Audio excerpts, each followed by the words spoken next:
Hi friends, स्वागत है आपका आपके अपने चैनल विनय सर क्लासेस में। लास्ट वीडियो में मैंने आपको क्यूबिक इक्वेशन के बारे में बताया था और उससे रिलेटेड कुछ क्वेश्चंस करवाए थे, बट मैंने वहाँ पे कुछ आपको एक्सप्लेन नहीं कर पाया सही ढंग से, तो वो इस वीडियो में देखिए। मैंने बताया था कि कोई इक्वेशन है, ये रहा कि x cube plus y cube plus z cube minus 3xyz, ये फार्मूला होता है, ठीक है। और उसी से निकल के फार्मूला आया है x cube plus y cube plus z cube equals to 3xyz। ये कब बना है? एक तो आपने सीखा होगा कि x plus y plus z अगर जीरो हो जाए तो ये पूरा फंक्शन जीरो हो जाएगा, और उसके बाद आप x cube plus y cube plus z cube को 3xyz कर लेंगे, ठीक है। ओके, एक और कंडीशन है कि अगर x बराबर y हो जाए या y बराबर z हो जाए या z इक्वल्स टू x हो जाए, ये कंडीशन हो जाए x इक्वल्स टू y तो ये फंक्शन जीरो हो जाएगा, y इक्वल्स टू z हो जाए तो ये कट जाएगा और ये भी जीरो हो जाएगा, और z माइनस एक्स अगर ये भी बराबर हो जाए तो जीरो हो जाएगा, और जब जीरो से मल्टीप्लाई होगा तो ये फंक्शन भी जीरो होगा। ये दो एस्पेक्ट का यूज कहाँ पे करना है आज मैं आपको वो बताऊंगा। जैसे एक क्वेश्चन दिया है, इसको हटा देते हैं, समझ में आ गया होगा। क्वेश्चन है आपका कि x cube plus y cube plus z cube is equal to 3xyz। आपको ये दे रखा है और आपसे पूछ रहा है पहला कि x plus y upon z क्या होगा। दूसरा क्वेश्चन पूछा है यही सेम बेसिस पे कि x plus y upon z क्या होगा, ठीक। बट एक में कंडीशन है, क्या कंडीशन है? कंडीशन ये है, पहले वाले में x comma y comma z जो है वो है भिन्नात्मक। कैसे हैं? भिन्नात्मक, या इनको डिस्टिंक्टिव भी बोल सकते हैं, डिस्टिंक्टिव, ठीक, भिन्नात्मक। और इसमें जो है वो पॉजिटिव नंबर है, x comma y comma z ये पॉजिटिव नंबर है, ठीक। ओके, तो इन दोनों के लिए आपके आंसर्स क्या होंगे भाई?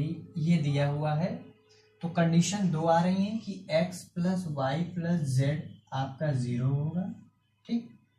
और एक कंडीशन आपके लिए ये भी आ रही कि x बराबर y बराबर z, ये भी हो सकता है।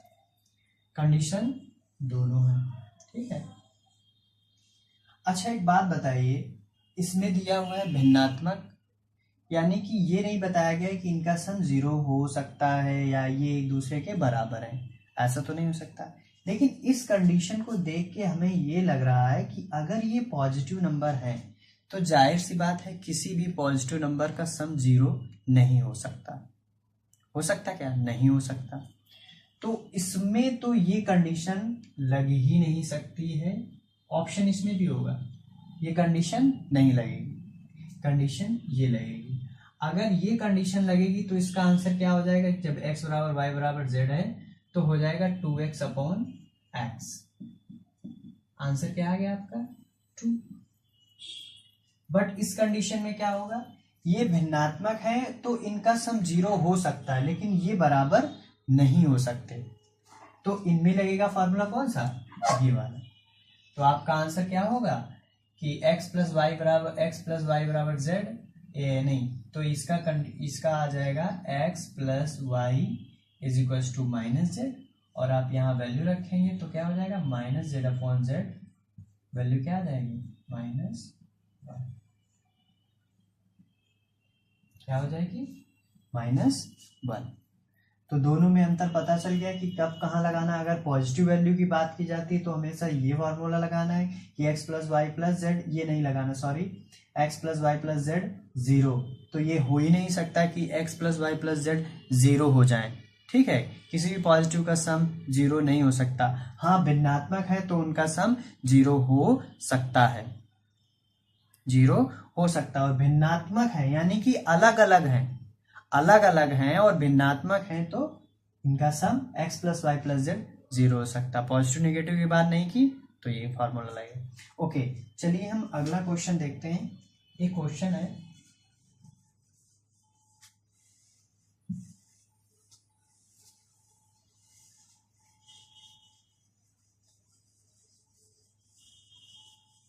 क्वेश्चन है आपका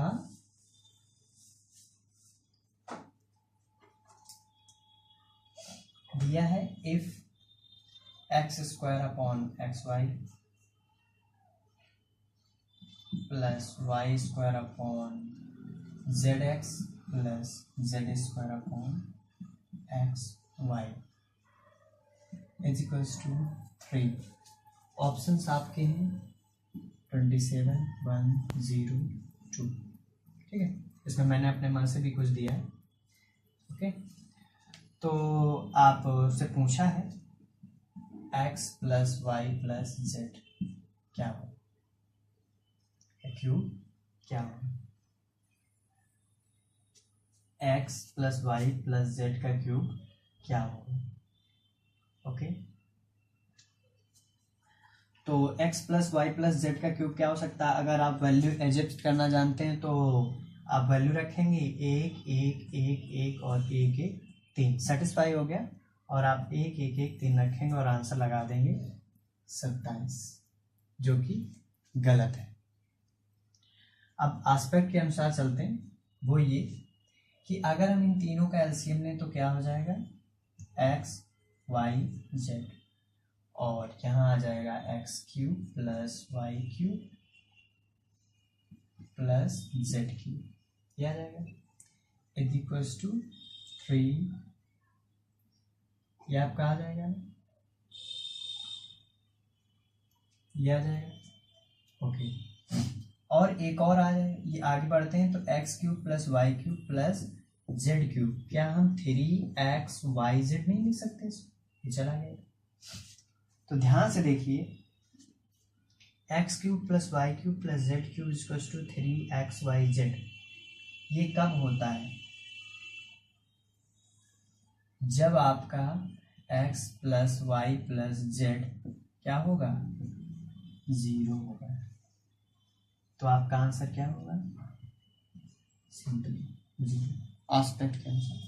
यहाँ पे वैल्यू कई सारे रखते हैं, सब सेटिस्फाई करते हैं, बट जो सही आंसर है वो 0।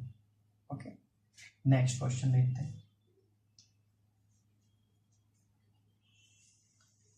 अभी आपको इसमें दिया नहीं था कि x plus y plus z 0 है, तो आपने ये किया। अगर आपको x plus y plus z 0 दे रखा हो, क्या हो, x plus y plus z 0 दे रखा हो, और आपके ऑप्शंस हो 3 9 1 7, अगर 7 0 ये हो, और यही क्वेश्चन हो और आपको दे रखा हो कि x plus y plus z बराबर 0, ये आपको दे रखा है और आपसे पूछा है कि इसका आंसर क्या हो। अब आपका क्वेश्चन ये आएगा, ठीक है, तो आप क्या करेंगे, सीधा सा है कि आप एलसीएम लेंगे,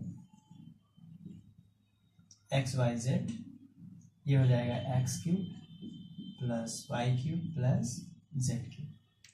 जब x plus y plus z 0 है तो हमको फार्मूला पता है कि x cube plus y cube plus z cube equals to 3xyz होता है। ठीक है, तो आप कर दीजिए 3xyz upon xyz, cut, answer क्या आएगा, यही आपका सही उत्तर। ओके, नेक्स्ट एक और क्वेश्चन लेते हैं। क्वेश्चन है,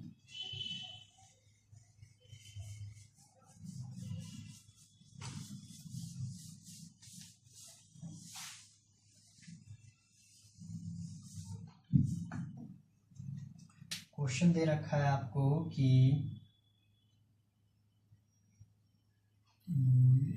x is equals to 2.2, y is equals to 2.8 and z is equals to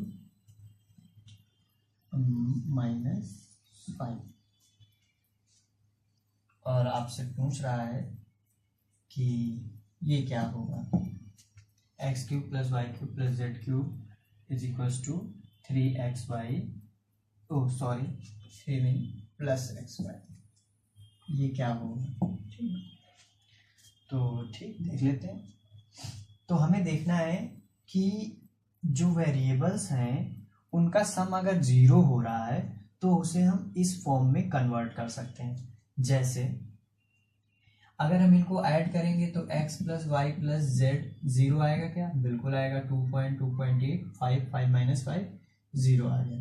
ठीक, तो x cube plus y cube plus z cube, x cube plus y cube plus z cube को क्या लिख सकते हैं हम, x cube plus y cube plus z cube plus 3xyz, है ना। और इसको आप कर सकते हैं, इस पूरे फंक्शन को आप क्या लिख सकते हैं, 3xyz और 3xyz, आपका आंसर क्या आ गया 6xyz, यही आपका आंसर। ओके, 3xyz यही आपका आंसर। चलिए एक और क्वेश्चन देखते हैं इसी से रिलेटेड।